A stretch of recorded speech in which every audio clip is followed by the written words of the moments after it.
चुनाव आयोग के जरिए एनआरसी लागू। जी हाँ, नमस्कार। आप देख रहे हैं नव समाचार। मैं हूं रमाकांत उपाध्याय। बिहार से शुरू हुई चुनाव आयोग की नई मतदाताओं की सूची। पुनरीक्षण प्रक्रिया ने देश की लोकतांत्रिक नींव को हिला दिया। इस प्रक्रिया के तहत राज्य के बाहर से आने वाले नागरिकों को यह शपथ पत्र देना होगा उनका जन्म 1 जुलाई 1987 से पहले भारत में हुआ। साथ ही प्रमाणित करने वाले दस्तावेज भी प्रस्तुत करने होंगे।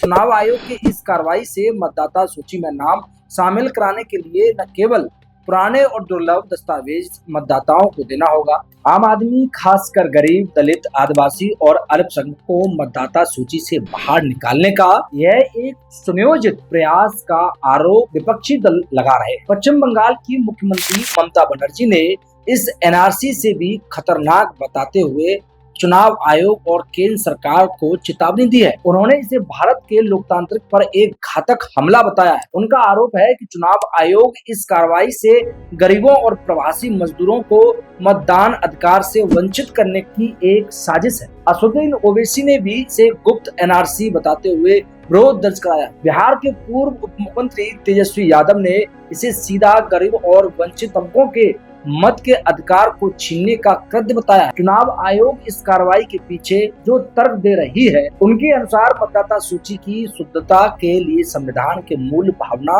को की दरकिनार करने जैसा कदम माना जा रहा है। वोट डालना हर नागरिक का अधिकार है। मतदाता से ऐसे साक्ष्य की मांग करना जो अधिकांश नागरिकों के पास नहीं। गरीब और मजदूर के परिवार की स्थिति इस तरीके की नहीं है, वो इस तरीके के दस्तावेज संभाल कर रखे। एक तरह से मत के अधिकार से इस प्रक्रिया के करोड़ों लोग वंचित हो सकते हैं। अगर ये कवायद सचमुच निष्पक्षता के नाम पर है तो ऐसी स्थिति में केंद्र सरकार जाति जनगणना जैसे अहम सामाजिक उपायों से सरकार के पीछे क्यों हट रही? क्यों दस्तावेजों के नाम पर उन्हें तबकों को निशाना बनाया जा रहा है जो गरीब है, मजदूर है, लगातार जीवन यापन के लिए यहाँ से वहाँ भागते रहते हैं, जो बड़ी संख्या में मतदाताओं के रूप में दर्ज है, जिनके पास संसाधनों की सबसे ज्यादा कमी है। इस कार्रवाई से चुनाव आयोग की भूमिका और निष्पक्षता पर गंभीर सवाल खड़े हो सक रहे हैं। इसके विरोध में सभी राजनीतिक विपक्षी दलों द्वारा एकजुट होकर विरोध करना शुरू कर दिया है। लोकतांत्रिक की रक्षा के लिए